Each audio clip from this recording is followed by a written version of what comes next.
Bonjour à tous et bienvenue sur la chaîne Parole de Vie. Nous allons à présent écouter la première lecture du jour. Il sera la splendeur des rescapés d'Israël. Ceci est le message tiré du livre du prophète Isaïe chapitre 4, du verset 2 à 6.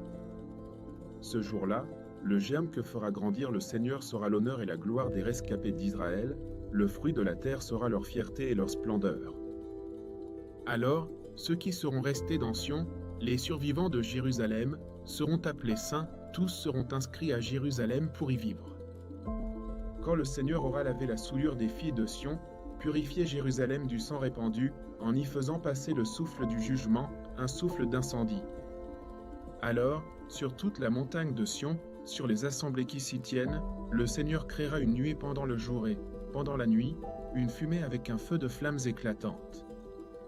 Et au-dessus de tout, comme un dais, la gloire du Seigneur, elle sera, contre la chaleur du jour, l'ombre d'une hutte, un refuge, un abri contre l'orage et la pluie. Parole du Seigneur. Mes bien-aimés, écoutons le psaume du jour. Dans la joie, nous irons à la maison du Seigneur. Quelle joie quand on m'a dit « Nous irons à la maison du Seigneur ». Maintenant notre marche prend fin devant tes portes, Jérusalem. Jérusalem, te voici dans tes murs, ville où tout ensemble ne fait qu'un. C'est là que montent les tribus du Seigneur, c'est là qu'Israël doit rendre grâce au nom du Seigneur. C'est là le siège du droit, le siège de la maison de David. Appelez le bonheur sur Jérusalem, paix à ceux qui t'aiment. Que la paix règne dans tes murs, le bonheur dans tes palais. À cause de mes frères et de mes proches, je dirai paix sur toi. À cause de la maison du Seigneur notre Dieu, je désire ton bien. Beaucoup viendront de l'Orient et de l'Occident et prendront place au festin du royaume des cieux, tel est le message de l'évangile de Jésus-Christ selon saint Matthieu chapitre 8, du verset 5 à 11. Acclamation, Alléluia, Alléluia. Viens, Seigneur, notre Dieu, délivre-nous. Montre-nous ton visage et nous serons sauvés. Alléluia. En ce temps-là, comme Jésus était entré à Capharnaüm, un centurion s'approcha de lui et le supplia. Seigneur, mon serviteur est couché, à la maison, paralysé, et il souffre terriblement. Jésus lui dit, je vais aller moi-même le guérir.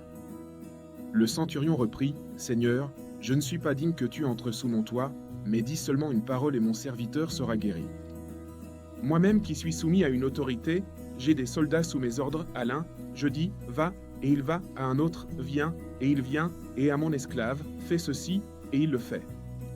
À ces mots, Jésus fut dans l'admiration et dit à ceux qui le suivaient, Amen, je vous le déclare, chez personne en Israël, je n'ai trouvé une telle foi. Aussi je vous le dis, beaucoup viendront de l'Orient et de l'Occident et prendront place avec Abraham, Isaac et Jacob au festin du royaume des cieux. Acclamons la parole de Dieu. Mes bien-aimés, à présent écoutons la méditation issue des textes du jour. En ce lundi de la première semaine de l'Avent, les lectures nous lancent un message d'espérance, de purification et de confiance. La vision du prophète dans Isaïe nous rappelle que Dieu désire faire naître une pousse splendide, purifier son peuple et dresser au-dessus de tout un refuge divin symbole de protection, de paix et de salut. C'est un appel à la conversion intérieure, laisser Dieu nettoyer ce qui souille notre cœur pour qu'il devienne un lieu d'habitation sainte. Le psaume exprime la joyeuse attente de se rendre à la maison du Seigneur. Cela nous enseigne que l'Avent n'est pas un simple moment de facilité, mais une marche joyeuse vers Dieu, un désir profond de rencontrer sa présence. Dans l'Évangile, le témoignage de foi du centurion montre la puissance de la confiance humble, sans mérite. Il croit que la seule parole de Jésus suffit pour guérir. Jésus, admirant cette foi, ouvre la perspective du salut universel non pas fondé sur le mérite, mais sur la foi et la confiance. Ce que cela signifie pour nous aujourd'hui, nous sommes invités à nous laisser purifier par Dieu, à reconnaître nos limites, nos fragilités, nos blessures, mais croire qu'il peut réparer, restaurer, renouveler. Nous devons marcher vers Dieu avec espérance et gratitude, cœurs ouverts, désireux de sa maison, de sa paix. Nous devons cultiver une foi humble et confiante, comme le centurion, à croire que la parole de Dieu, simple et puissante, peut agir sur notre vie dès maintenant. L'Avent devient alors pour nous un temps de conversion, d'espérance, de confiance, un temps pour accueillir le Dieu qui vient, non comme un lointain miracle, mais comme un ami proche prêt à transformer notre quotidien. Loué soit Jésus-Christ. Seigneur Dieu, toi qui dresses un refuge de paix sur la montagne de ton amour. Purifie mon cœur, lave-le de toute souillure et crainte. Donne-moi la foi du centurion, simple, humble, confiante. Fais de moi un habitacle digne de ta gloire, un lieu de paix, de lumière, d'espérance. Je veux marcher vers toi avec joie, espérance et foi. Qu'à chaque pas, je sente ta présence, ta paix, ta miséricorde. Amen.